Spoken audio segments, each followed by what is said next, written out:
ရှေးဥစွာဘုရားသခင်ရဲ့ကျေးဇူးတော်ကိုချီးမွမ်းပါလေကျွန်တော်ကိုဒီနေ့ဒီမှာအတူတကွ online Bible study ကိုဝင်လာဖို့ဖွင့်ပေးတဲ့ဘုရားရှင်ကျေးဇူးတော်ကိုချီးမွမ်းတယ်လို့ကျွန်တော်ကိုဖွင့်ပေးပြီးတော့အတူတကွဝင်လာဖို့ရန်ဖွင့်ပေးတဲ့ကျွန်တော်ဖတ်ဆရာတော်ကြီးကိုလည်းထူးပဲကျေးဇူးတင်ရှိကြောင်းနဲ့တူကျွန်တော်တို့ဒီနေ့အတူတကွ online Bible study မှာဝင်ငှဖို့ရန်အတွက်ကျွန်တော်ရွေးချယ်ထားတဲ့အရာကတော့ကျွန်တော်တို့အထူးသဖြင့်ဒီနေ့မှာရှင်မသက်ခရစ်ဝင်အခန်းကြီး10အခန်းငယ်32ကနေပြီးတော့42အထိပါတဲ့အကြောင်းအရာပေါ်မှာအတူတကွဝင်ငှပြီးတော့အတူတကွခွန်အားပေးတဲ့ online Bible study လေ့လာခြင်းကိုပြုလုပ်ဖို့ရန်အတွက်ရည်ရွယ်ထားပါလေ။ကိုရရှင်ဖျားရဲ့ကျေးဇူးတော်ကိုချီးမွမ်းပါတယ်။ကျွန်တော်တို့ပြီးခဲ့တဲ့တစ်ပတ်ကဆိုရင်ကျွန်တော်တို့ကိုတာဗျူနေ့ဖြစ်ပါပြီးခဲ့တဲ့တစ်ပတ်ကိုတာဗျူနေ့ဖြစ်တဲ့အခါမှာကျွန်တော်ကဒီတစ်ပတ်မှာ online Bible study ကိုဘာဝင်ငှရမလဲဆိုတာစင်ကျင်တဲ့အခါမှာကျွန်တော်တို့ပြီးခဲ့တဲ့တစ်ပတ်ကလည်းကိုတာဗျူ Sunday ဖြစ်တဲ့အခါမှာဒီတစ်ပတ်မှာလည်းကျွန်တော်အနေနဲ့ဒီတပည့်တော်စစ်ရဲ့တန်ဖိုးပေါ့နော်ကျွန်တော်တို့တယောက်စီရဲ့အသက်တာမှာတပည့်တော်စစ်အဖြစ်နဲ့ရှင်သန်နေထိုင်နိုင်ကြဖို့ရန်အတွက်ကျွန်တော်အနေနဲ့ဒီတစ်ပတ်မှာ online Bible study မှာဝင်ငှတဲ့ခွန်အားပေးခြင်းပါလေရှေးဥစွာတမန်ကျမ်းစာကိုအတူတူကဆင်ခြင်တဲ့ခွန်အားယူခြင်းပါလေအကျဉ်သူသည်လူတို့ရှေ့မှာငါ့ကိုဝန်ခံအံ့ကောင်းကင်ဘုံ၌ရှိသောငါဤခမည်းတော်ရှေ့မှာထိုသူကိုငါဝန်ခံမည်အကျဉ်သူသည်လူတို့ရှေ့မှာငါ့ကိုညှင်းပယ်အံ့ကောင်းကင်ဘုံ၌ရှိသောငါဤခမည်းတော်ရှေ့မှာထိုသူကိုငါညှင်းပယ်မည်မြေပေါ်သို့ငြိမ်သက်ခြင်းကိုစေလွတ်အပ်သောငါလာသည်ဟုမထင်ကြနှင့်ငြိမ်သက်ခြင်းကိုစေလွတ်အပ်သောငါလာသည်မဟုတ်ဓာကိုစေလွတ်အပ်သောငါလာသည်အဖနှင့်သားအမိနှင့်သမီးရောက်ခမနှင့်ချွေးမအချင်းချင်းကွဲပြားစေခြင်းငါလာသည်ကိုအိမ်သူအိမ်သားတို့သည်လည်းကိုရန်သူဖြစ်ကြလိမ့်မည်အကျဉ်သူသည်ငါ့ကိုချစ်သည်ထက်မိဘကိုတာ၍ချစ်၏ထိုသူသည်ငါနှင့်မထိုက်မတန်အကျဉ်သူသည်ငါ့ကိုချစ်သည်ထက်သားသမီးကိုတာ၍ချစ်၏ထိုသူသည်ငါနှင့်မထိုက်မတန်အကျဉ်သူသည်မိမိလာဝါကတိုင်ကိုထမ်း၍ငါနောက်သို့မလိုက်ထိုသူသည်ငါနှင့်မထိုက်မတန်မိမိအသက်ကိုတွေ့သောသူသည်အသက်ရှုံးလိမ့်မည်ငါကြောင့်မိမိအသက်ရှုံးသောသူမူကားအသက်ကိုတွေ့လိမ့်မည်သင်တို့ကိုလက်ခံသောသူသည်ငါကိုလက်ခံ၏ငါကိုလက်ခံသောသူသည်ငါကိုစေလွတ်တော်မူသောသူကိုလက်ခံ၏ပရောဖက်၏မျက်နှာကိုထောက်၍ပရောဖက်ကိုလက်ခံသောသူသည်ပရောဖက်၏အကျိုးကိုခံရလက်တတ်ဖြောင့်မတ်သောသူ၏မျက်နှာကိုထောက်၍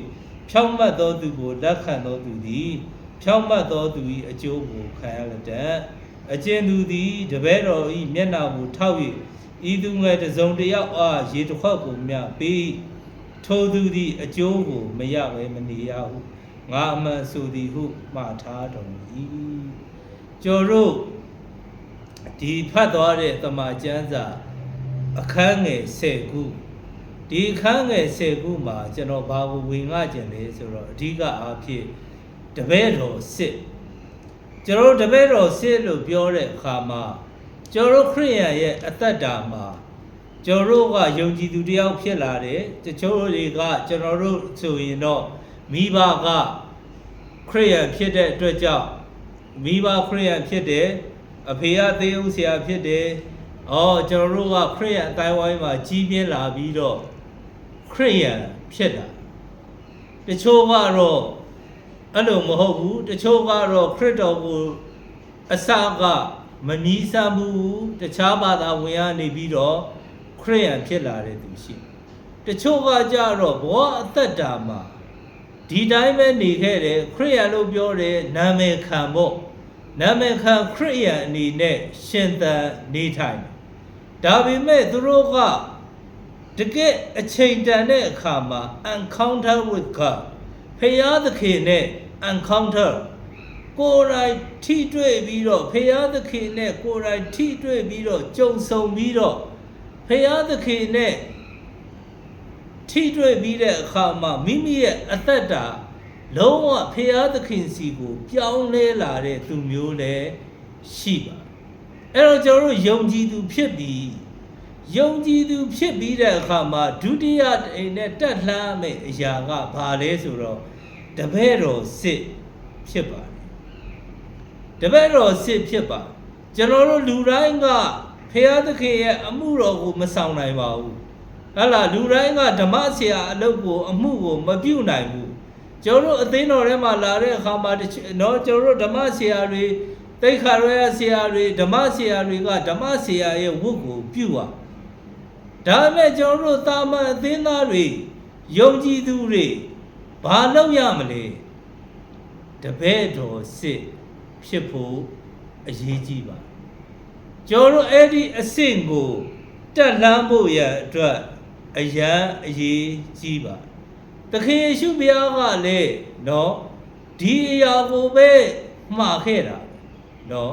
သခင်ယေရှုကဘာပြောလဲဆို to make a disciple of all nation နော်အားလုံးနော်ရှင်မသက်ခရစ်အခန်းကြီး28အငယ်19မှာနော်လူတိုင်းတပည့်တော်ဖြစ်ဖို့ရအတွက်ခမည်းတော်သားတော်တရှင်သောဝိညာဉ်တော်နာမတော်၌ဗတ္တိဇံပေးကြတော့ငါလူတိုင်းကိုငါတပည့်ဖြစ်စေလျက်လို့ပြောပါတယ်အဲ့ဒါက disciple ကျွန်တော်တို့လူတိုင်းဟာ disciple ဖြစ်ဖို့လိုတယ်လူတိုင်းဟာဓမ္မဆရာမဟုတ်လူတိုင်းဟာသင်းအုပ်ဆရာမဟုတ်လူတိုင်းဟာသိက္ခာတော်ရမဟုတ်ဘူးဖရာသခင်ကသူ့ရဲ့အစစ်နဲ့သူ့ရဲ့အနေထားနဲ့ဖရာသခင်ကလူကိုရွေးချယ်တာဒါပေမဲ့လူတိုင်းဒီတပည့်တော်စစ်ဖြစ်ဖို့လိုတယ်လူတိုင်းဟာတပည့်တော်စစ်ဖြစ်ဖို့လိုတယ်ကျွန်တော်တို့ဘိုးကိုသာဖြူရဲ့အသက်တာကိုကြည့်တဲ့အခါမှာဘိုးကိုသာဖြူဟာမြန်မာနိုင်ငံရဲ့တဦးဒီသောမာတုရဖြစ်တယ်လို့သမိုင်းပညာရှင်တွေကအဲ့ဒီလိုဖော်ပြအဘိုးကိုသာဖြူကသူကသခင်ယေရှုဘုရားကိုကယ်တင်ပြီးခြင်းပိုင်ရှင်ဖြစ်လက်ခံရရှိပြီးတဲ့အခါမှာယုံကြည်ပြီးတဲ့အခါမှာသူ့ရဲ့အသက်တာတပည့်တော်စစ်အဖြစ်နဲ့ဆက်လက်ပြီးရှောက်လှမ်းနေအဘိုးကိုသာဖြူကအင်းုံငလီလုပ်တယ်သာသနာပြုတယ်အဲ့ဒီအဘိုးကိုသာဖြူကတပည့်တော်စစ်အဖြစ်နဲ့လူတွေအားလုံးအသက်ရှင်နိုင်အောင်လို့လှုပ်ဆောင်ခဲ့တယ်ဆိုတာကိုတွေ့ရမှာဖြစ်ပါတယ်။ဒါကြောင့်ကျွန်တော်တို့ရဲ့အသက်တာမှာတပည့်တော်စစ်ဖြစ်ဖို့ရဲ့အတွက်ကျွန်တော်တို့တပည့်တော်စစ်အဖြစ်နဲ့ရှင်သန်နေထိုင်ပြီးတော့ယနေ့လောကထဲမှာတပည့်တော်စစ်တယောက်အနေနဲ့ရှင်သန်ပြီးတော့တပည့်တော်စစ်တယောက်အနေနဲ့အကောင်းဆုံးရှင်သန်တဲ့အသက်တာကိုစက္ကပ်ပြီးရှင်သန်နိုင်ဖို့အတွက်အင်မတန်အရေးကြီးပါတယ်ကျွန်တော်တို့အားလုံးသိတယ်ကျွန်တော်တို့ယနေ့ခေတ်ကဘာကြီးဟာနော်ယနေ့ခေတ်ကဘာကြီးဟာအင်မတန်ကျွန်တော်တို့အနောက်ရှက်တွေများတယ်အင်မတန်ပြဿနာတွေများတယ်နော်ကျွန်တော်တို့ရဲ့အသက်တာခရစ်ယာန်အသက်တာကိုဆွဲချသွားစေမဲ့အရာတွေလည်းအများကြီးရှိအဲ့ဒီအရာတွေထဲမှာကျွန်တော်တို့ကျမတို့တွေဟာတပည့်တော်စစ်အဖြစ်နဲ့ရှင်သန်ခြင်းအဖြစ်လောကထဲမှာခရစ်ယာန်တရားအနေနဲ့ရှင်သန်တဲ့အခါမှာကျွန်တော်တို့အကောင်းဆုံးရှင်သန်နိုင်ဖို့ရန်အတွက်ဖြစ်တယ်ဆိုတာကိုဖော်ပြခြင်းပါတယ်အဲ့ဒီလိုတပည့်တော်စစ်အဖြစ်နဲ့ရှင်သန်တဲ့အခါမှာပထမတစ်ချက်အနေနဲ့ကတော့ကျွန်တော်တို့ရှင်မသက်ခရစ်ဝေအခန်းကြီး30အငယ်32ကနေပြီးတော့33မှာပါတဲ့အရာကအကျဉ်သူသည်တဲ့လူတို့အရှိမငါ့ကိုဝန်ခံအပ်ထိုသူကိုခမည်းတော်အရှိမငါသည်ဝန်ခံမည်ထိုသူကိုငါဝန်ခံမည်အကျဉ်သူသည်လူတို့အရှိမငါ့ကိုညှင်းပယ်အပ်ကောင်းငင်ဘုံ၌ရှိသောငါ၏ခမည်းတော်ရှိမထိုသူကိုညှင်းပယ်မည်ဒီနေ့ချစ်တော်မိတ်ဆွေတို့ကျွန်တော်တို့ရဲ့အသက်တာလူတွေရဲ့အရှိမအသက်ရှင်နေတဲ့အခါမှာကျွန်တော်တို့တွေဘာကိုဝန်ခံနေလဲဆိုတာကိုကျွန်တော်တို့တွေ တတိယဖို့စင်ကြင်ဖို့အရေးကြီးပါတယ်ကျွန်တော်တို့တွေရဲ့အသက်တာမှာဒီမှာ comfort ဆိုတဲ့ဝန်ခံနေဆိုတဲ့ဥစ္စာကအဓိပ္ပာယ်ကဘာလဲဆိုတော့ agree with ဖရာသခင်လှုပ်ဆောင်သမျှနဲ့ကျွန်တော်သဘောတူပါတယ်ဆိုတော့ပြောခြင်းဖြစ်နောက်တစ်လုံးကတော့ affirm to affirm ဖရာသခင်လှုပ်ပေးတဲ့အရာများကိုကျွန်ုပ်ရဲ့အသက်တာထဲမှာအတည်ပြုပြီးတော့ကျွန်ုပ်ဟာလူရှိဖရာရှိမှာဝန်ခံနေ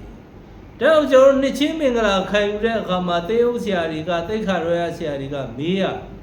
နှစ်ချင်းပေးတဲ့ဆရာကမေးတယ်သေယသခင်ယေရှုဘုရားကိုစိတ်လုံးနဲ့ယုံကြည်ပြီးနှုတ်အားဖြင့်ဝန်ခံပါမည်လားအဲ့တော့မှနှစ်ချင်းခံယူမဲ့သူကဝန်ခံပါတယ်လို့ဖြေတဲ့အခါမှာမှဆရာမကနှစ်ချင်းပေးလို့ရတယ်ဒါကြောင့်ဒီနေ့ကျွန်တော်တို့ရဲ့အသက်တာမှာ agree with နော်ဖရာသခင်နဲ့ agree ဖြစ်ဖို့အရေးကြီးတယ်ဖရာသခင်မိန့်တော်မူသမျှတွေနဲ့ agree ဖြစ်ပါတယ်ဖရာသခင်ရဲ့အလိုတော် okay မင်းအတွက်ဒီအလိုတော်အဲ့ဒီအလိုတော် agree ဖြစ်ပါတယ်ဆိုပြီးတဲ့အခါမှာယုံကြည်ပြီးတဲ့အခါမှာကျွန်တော်တို့ကဝန်ခံရမှာကနဦးခေတ်မှာအဲ့ဒီအရာကပြဿနာတက်အထူးသဖြင့်အသင်းတော်သမိုင်းမှာနှိပ်စက်ညှဉ်းပန်းခြင်းတွေလာတဲ့အခါမှာခရိယန်တွေထဲမှာပြဿနာဖြစ်တယ်တချို့ခရိယန်တွေကနော်သစ္စာရှိတယ်တည်ကြည်ပြီးတော့လူတွေရှေ့မှာလုံးဝပဲယေရှုဟာငါတို့ရဲ့ဖခင်ဖြစ်တယ်သူတို့ကအော်ခိုင်းတာက Caesar is Lord ကဲသာမင်းဟာဖခင်ဖြစ်တယ်လို့အော်ခိုင်းတာဒါမှမအော်ဘူး Jesus is Lord ပဲနော်ယေရှုဟာဖခင်ဖြစ်တယ်အဲ့တော့လူတွေအရှိမကွဲပြားတယ်တချို့တွေကကြတော့ဘာဖြစ်ပါဘူးတစ်ချိန်တစ်ခါတော့နော်သခင်ယေရှုဖျားနော်ဟာကျွန်ုပ်ရဲ့ဖျားဖြစ်တာလေဆိုတော့လူရှိမှမအော်ဘဲနဲ့ Caesar is Lord အော်ပြီးတော့နောက်မှငါတို့ပြန်ဖျားရှိဖို့လည်းရတာပဲအဲ့ဒီလိုဝန်ခံတဲ့အဖွဲ့တွေလည်းရှိအဲ့တော့အဲ့ဒီယုံကြည်သူတွေထဲမှာ confessor ဆိုတဲ့သစ္စာစောင့်ပြီးဝန်ခံတဲ့သူနဲ့ love ဆိုတဲ့နော်သစ္စာမရှိတဲ့သူမဝန်ခံတဲ့သူဆိုတော့ဒီနေရာမှာသခင်ယေရှုကပြောတာသင်တို့ဟာခမည်းလူတွေရှေ့မှာငါဝန်ခံရင်ခမည်းတော်ရှေ့မှာလည်းမင်းတို့ဝန်ခံမယ်အဲ့တော့ဝန်ခံနိုင်ဖို့အတွက်ကကျွန်တော်တို့ကဘာလို့မလဲဆိုတော့ကျွန်တော်တို့ကဖခင်နဲ့ agree ဖြစ်တယ်ဖခင်သခင်မိန့်တော်မူသမျှနဲ့ agree ဖြစ်တယ် okay ဖခင်သခင်ကျွန်တော်ကိုဒီလိုပြောထားတယ်အဲ့ဒီအတိုင်းကျွန်တော်အသက်ရှင်ဖို့ရန်အတွက်နော်ကျွန်တော်အသက်ရှင်ဖို့ရန်အတွက်ကျွန်တော် agree ဖြစ်တယ်အဲ့ဒီအတိုင်းကျွန်တော်ရှင်သန်ပါမယ်လို့ agree ဖြစ်ပြီးတော့အဲ့ဒီအတိုင်းအသက်ရှင်ဖို့အတွက်ပြင်ဆင်ထားတဲ့သူမှသာလေဝန်ခံနိုင်မှာဖြစ်တယ်ဒီနေ့ကျွန်တော်လူတွေရှေ့မှာဝန်ခံနေဆိုတဲ့အခါမှာနီလန်းတွေအမျိုးမျိုးရှိပါတယ်နီလန်းတွေအမျိုးမျိုးရှိပါတယ်အခြေအနေနဲ့အချိန်ခါလည်းရှိပါတယ်ကျွန်တော်တို့တွေကအခုချိန်မှာယေရှုတော်ငါအသေးခံမဲ့ဘာညာပြောပေမဲ့လည်းတကယ်ဖြစ်လာတဲ့အချိန်ကျရင်ကျွန်တော်တို့ကဝန်ခံနိုင်မှာပါဒီနေ့ကျွန်တော်တို့ရဲ့အသက်တာမှာသခင်ယေရှုကတော့သင်တို့ဟာလူတွေရှေ့မှာငါ့ကိုဝန်ခံမှုလူ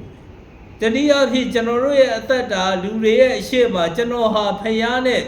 agree ဖြစ်နေတဲ့သူကျွန်တော်ဖခင်မိန့်တော်မူသမျှတွေနဲ့ agree ဖြစ်ပြီးရှင်သန်နေတဲ့သူအဲ့ဒီရှင်သန်တဲ့အသက်တာဟာဝန်ခံနေရဆိုရင်ကျွန်တော်တို့ရဲ့အသက်တာဟာ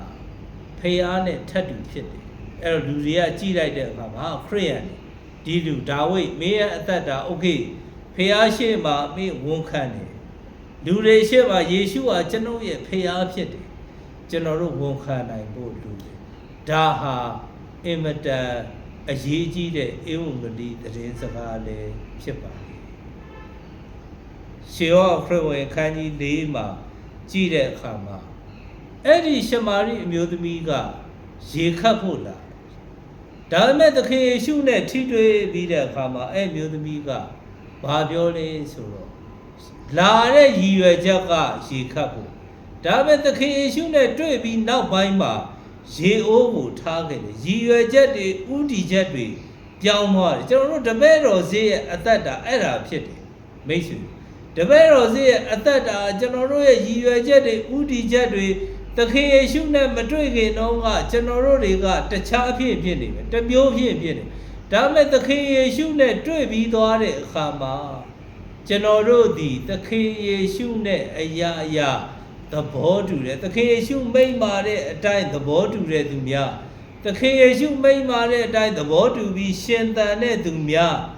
ဖြစ်သွားဖို့ရန်အတွက်အင်မတန်အရေးကြီးပါလေ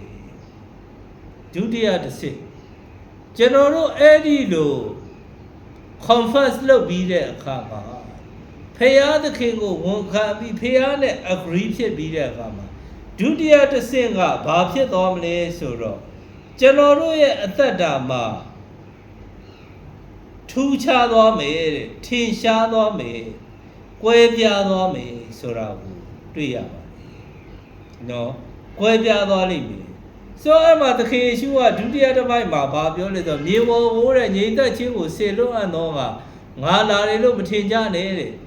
ငါငြိမ်သက်ခြင်းကိုဆေလွတ်အပ်သောငါလာသည်မဟုတ်တဲ့ဓာတ်ကိုဆေလွတ်အပ်သောငါလာသည်တဲ့ယောက်ျားမနဲ့ချွေးမနော်အမိနဲ့သမီးယောက်ျားမနဲ့ချွေးမကွဲပြားစေခြင်းကငါလာသည်အဲ့တော့ကျွန်တော်ပြန်ပြီးစဉ်းစားကြအောင်ကျွန်တော်တို့ရဲ့အသက်တာက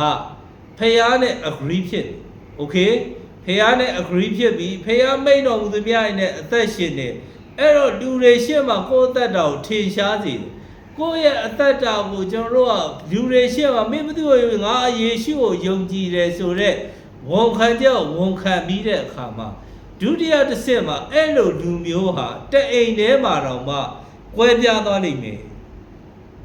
အော်စရာကြီးနော်တအိမ်ထဲမှာတော့မှကွဲပြားသွားလိမ့်မယ်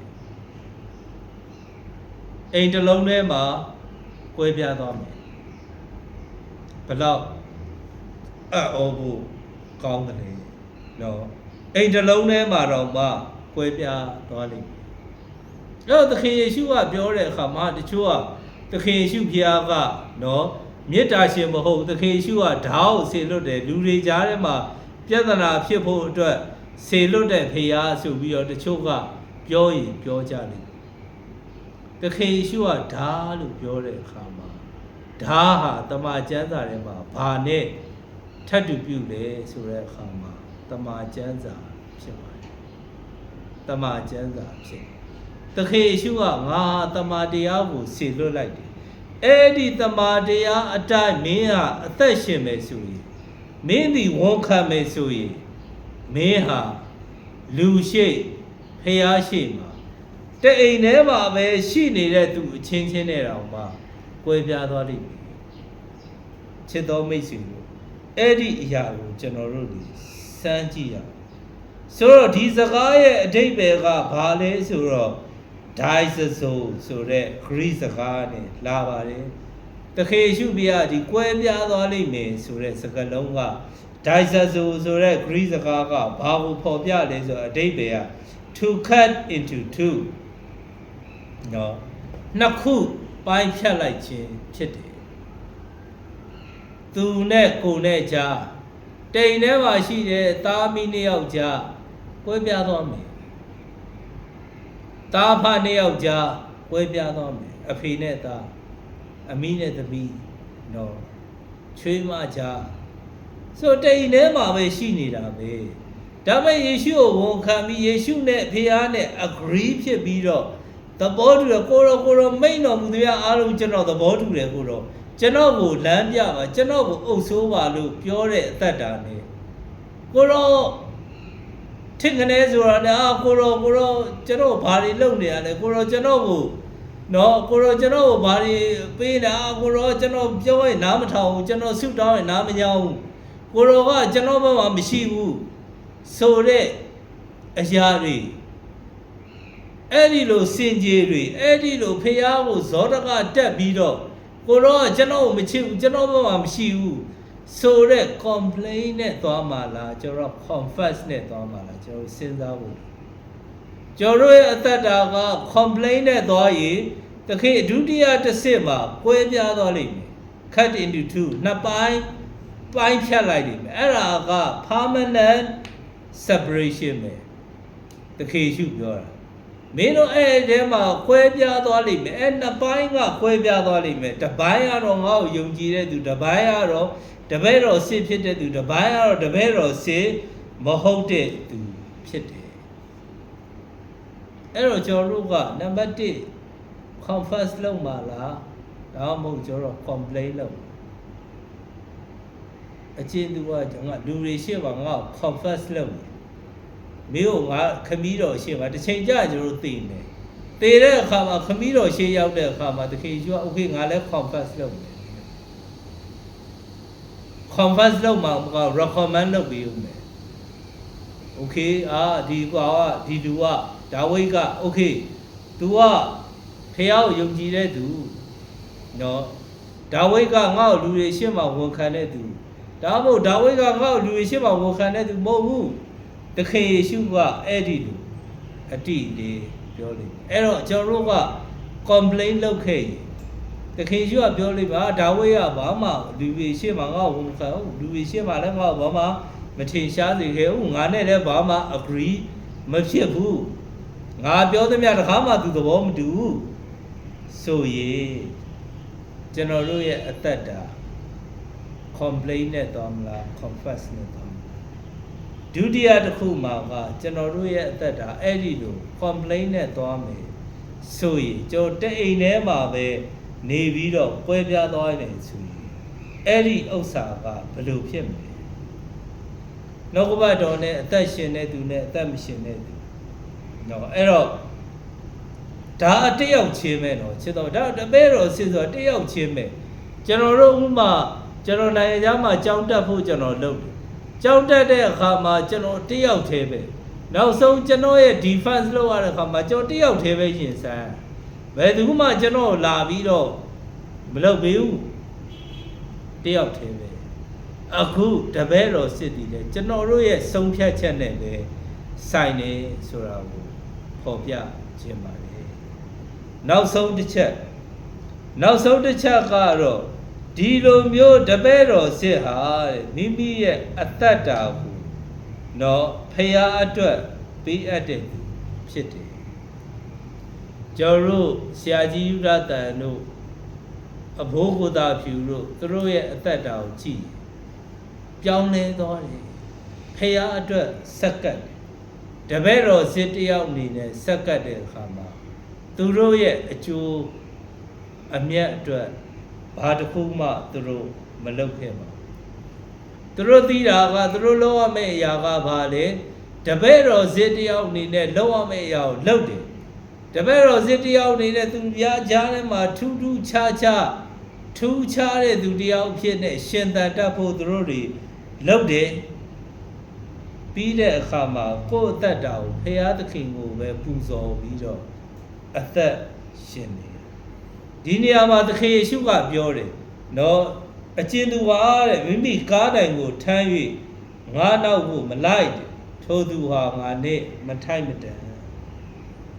မိမိအသက်ကိုတွေးတဲ့သူကအသက်ကိုရှုံးနေကျွန်တော်တို့တွေကဒီနေရာမှာရွေးချယ်စရာနှစ်ခုထပ်ရှိတယ်ကျွန်တော်တို့တွေကကားတိုင်ကိုထမ်းပြီးတော့သခင်ယေရှုရဲ့နောက်ကိုနေစဉ်လိုက်ပါလားကားတိုင်ဆိုတဲ့သခင်ယေရှုဘုရားပေးမဲ့တာဝန်တွေဝတ္တရားတွေတပည့်တော်စစ်တယောက်အနေနဲ့ရှင်သန်မယ်စောင့်ထိန်ရမယ်အရာတွေကိုရှင်သန်စောင့်ထိန်ပြီးတော့ကျွန်တော်တို့ကအဲ့ဒီနောက်တော်ကိုလိုက်ပါလားဒါမှမဟုတ်ကျွန်တော်တို့ကကိုယ့်ဖကိုအသက်အတွက်ကိုယ့်ရဲ့ life အတွက်ပဲကိုရှာမှာလားရွေးချယ်စရာရှိပါတယ်ရွေးချယ်စရာရှိပါတယ်ကိုယ့်ဘဝအတွက်ပဲကိုယ့်အသက်တာအတွက်ပဲကိုလုပ်မှာလားဟဲ့လားကိုယ့်ရဲ့အသက်တာအတွက်ပဲကိုကိုရှာမယ်ကိုလုပ်မယ်ကိုအသုံးပြုမယ်ဒါအတွက်ပဲလားဒါမှမဟုတ်ရင်ကျွန်တော်တို့ကနော်ကိုယ့်ရဲ့အသက်တာကိုဘုရားသခင်စီမှာပူဇော်ခံပြီးတော့ solo biro sia yuda dangedo no abo oda pyugedo jorori solo nina khambi shindan ja mala sora ko joro ka yue che sia shiပါတယ်နောက်ဆုံးမှာကတော့အဲ့ဒီတပည့်တော်စစ်အဖြစ်နဲ့ရှင်သန်တဲ့သူရဲ့အသက်တာမှာကောင်းကြီးမင်္ဂလာဆုချီးမြှင့်ခြင်းကိုခံရမယ်နော်အချင်းသူဟာဒီတိုင်းလို့โอเคဒီတိုင်းခံရတကယ်ကိုသခင်ရှုဘုရားကပြက်သားအဖြစ်ကိုပေးထားခြင်းဖြစ်တယ်โอเคမင်းဒီလိုလုပ်ရင်မင်းဒီတိုင်းခံရဒီတိုင်းမလုပ်ရင်မင်းဒီအရာတွေကိုမခံရဘူးဒါကြောင့်ချစ်တော်မိတ်ဆွေများကျွန်တော်တို့ရဲ့အသက်တာမှာဖူးကိုသာပြုခဲ့သူဆရာကြီးဥဒ္ဒတန်ခဲ့သူကျွန်တော်တို့ရဲ့အသက်တာမှာ confess လုပ်ကြ confess လုပ်ပြီးတဲ့အခါမှာကျွန်တော်တို့ရဲ့အကယ်တင်ရှင်သခင်ယေရှုဖခင်တပါးဒီပဲကျွန်တော်တို့ရဲ့အရှင်ဆိုတာကိုလူတွေရှေ့မှာဝန်ခံကြရအောင်ကျွန်တော်တို့ရဲ့နေ့စဉ်အသက်တာကျွန်တော်တို့ရဲ့ရှင်သန်ခြင်းရဲ့စကားလုံးလှုပ်ဆောင်မှုတွေချစ်ချင်းမေတ္တာတွေအားဖြင့်လူတွေတဲကိုရောက်အောင်သွားနိုင်ဖို့ဖြစ်တယ်ဖခင်နဲ့သဘောတူညီတဲ့သူများအဖြစ်နဲ့လောကထဲမှာအကောင်းဆုံးရှင်သန်တတ်ဖို့ရအတွက်ဖော်ပြလူတွေနော်ပြီးတဲ့အခါမှာကျွန်တော်တို့ရဲ့အသက်တာအဲ့ဒီလိုရှင်သန်ပြီဆိုအိမ်တော်မိသားစုတစုထဲမှာနေပြီကွဲပြားသွားလိမ့်မယ်နောက်ဆုံးမှာကျွန်တော်တို့တွေဟာမိမိရဲ့အသက်တာကိုဖခင်သခင်ထံ၌ပေးအပ်ပြီးတော့တပည့်တော်စစ်အဖြစ်နဲ့ရှင်သန်မှာဒါဆိုရင်တော့သခင်ယေရှုဖခင်စီကနေပြီးတော့ဖခင်သခင်စီကနေပြီးတော့ကျွန်တော်တို့ဆုချီးမြှင့်ခြင်းဖခင်သခင်စီကနေပြီးတော့ကျွန်တော်တို့ဂုဏ်ပြုခြင်းကိုကျွန်တော်တို့ခံမှာဖြစ်ပါတယ်ဆိုတော့ကိုဝေငှဖော်ပြရင်းနဲ့တူဒီနေ့ကျွန်တော်တို့အားလုံးတယောက်စီတိုင်းတပည့်တော်စစ်ဖြစ်နေဆက်လက်ရှင်သန်ပြီးတော့အကောင်းဆုံးကျွန်တော်တို့ရဲ့နိုင်ငံအတွက်ကျွန်တော်တို့ရဲ့ဖခင်သခင်ရဲ့သာသနာအတွက်ဖခင်သခင်အတွက်အကောင်းဆုံးအသုံးပြုစီခံနိုင်တဲ့သူတွေဖြစ်ကြပါစေလို့ဖော်ပြဝေငှရင်းနဲ့အတူတူကကျေးဇူးတင်နဲ့ကျေးဇူးတော်ကိုချီးမွမ်းပါလေကျွန်တော်တို့အခုချိန်မှာအတူတူကဆုတောင်းကြပါစို့ကျေးဇူးရှင်ဘုရားသခင်ကိုရောရှင်ဘုရားကျေးဇူးတော်ကိုချီးမွမ်းပါလေကိုရောဘုရားကျေးဇူးတော်ကြောင့်သာသမီတို့ယနေ့ထိတိုင်ရှင်သန်ပါလေယနေ့ထိတိုင်အောင်အသက်ရှင်ရပါယနေ့ထိတိုင်အောင်ကောင်းကြီးဖြစ်လျက်ရှင်သန်ကိုရောအမှုတော်ထဲမှာဆက်ကပ်နေထိုင်နေရတဲ့ခွင့်အတွက်ကိုရောဘုရားရဲ့ကျေးဇူးတော်ကိုချီးမွမ်းပါလေရှေးဥသောသာသမီတော်ပါလာတဲ့အာနေခြင်းတွေမဆုံးနေခြင်းတွေအားလုံးတို့ကိုသိခံတော်မူပါခွင့်လွှတ်တော်မူတဲ့သာသမီရဲ့အရှိရှိကိုလက်ခံ၍နားကြောင်းတဲ့ကောင်းကြီးပေးပါမည်ကြောင်းဆုတောင်း၍ဆက်ကပ်အပ်နှံပါလေကိုရရှင်ဘုရားသခင်ဆုတောင်း၍ဆက်ကပ်တဲ့အခါမှာလေသာသမီတို့ရဲ့အသက်တာများအတွက်ဆုတောင်း၍ဆက်ကပ်ပါသာသမီတို့အသက်တာမှာယုံကြည်သူတိုင်းဟာတပည့်တော်စစ်များအဖြစ်နဲ့အကောင်းဆုံးရှင်သန်ပြီးတော့ဆက်ကပ်လှုပ်ဆောင်နိုင်စေဖို့လေကိုရောကိုယ်တိုင်လမ်းပြကအုပ်ဆိုးတဲ့အကောင်းကြီးပေးပါမည်ကြောင်းဆုတောင်း၍ဆက်ကပ်အပ်နှံပါလေကိုရောဘုရားသခင်ဆုတောင်းတဲ့အခါမှာလေသာသမီတို့ဒီနေ့ online မှာနားဆင်ခေါ်ယူနေကြတဲ့ယုံကြည်သူသင်သားတွေအားလုံးအတွက်လေကိုရောဘုရားထာဝရ၌ဆုတောင်း၍ဆက်ကပ်ပါလေကိုရောဘုရားသခင်ဒီနေ့အသေးသူသင်သားတွေအားလုံးကိုလည်းကိုရောကောင်းကြီးပေးပါတယောက်စီတိုင်းကိုလည်းကြားပါခြင်းဖြင့်ပတ်စီတော်မူပါ online ကနေပြီးနားဆင်လျက်ရှိနေကြတဲ့သင်သူသင်သားတွေယုံကြည်သူတွေအားလုံးကိုလည်းကိုရောကောင်းကြီးပေးတဲ့လမ်းပြပါတယောက်စီတိုင်းတို့ရဲ့တွေ့ကြုံရတဲ့အရာနာကျင်ရတဲ့အရာခံရခတ်တဲ့အရာတွေမှာကိုရောကိုယ်တိုင်သူတော်ပြုအုပ်ဆိုးကကောင်းကြီးပေးပါမည်ကြောင်းဆုတောင်းသလိုတယောက်စီတိုင်းတို့လိုအပ်တဲ့အရာတွေကိုလည်းကိုရောမာစားတဲ့ကောင်းကြီးပေးတဲ့ချီးမြှောက်ပါမည်ကြောင်းဆုတောင်း၍ဆက်ကပ်အပ်နှံပါလေကိုရောဆုတောင်းပါလေဟိုယနေ့ online မှာသူကနားစေခေါ်ယူတဲ့ရှိကြတဲ့သာသမီအားလုံးကိုလည်းကောင်းကြီးပေးပါသူတို့ရဲ့အသက်တာသူတို့ရဲ့လှုပ်ဆောင်မှုသွားလာမှုကြံစီမှုအားလုံးတို့ဟာရှေ့တော်မှာနှစ်သက်ဖွယ်ဖြစ်စေပါကောင်းကြီးဖြစ်စေပါမင်္ဂလာဖြစ်စေပါကိုရောအနီးနားမှာရှိတဲ့ဒီ သူများဒုက္ခရောက်နေကြတဲ့သူများ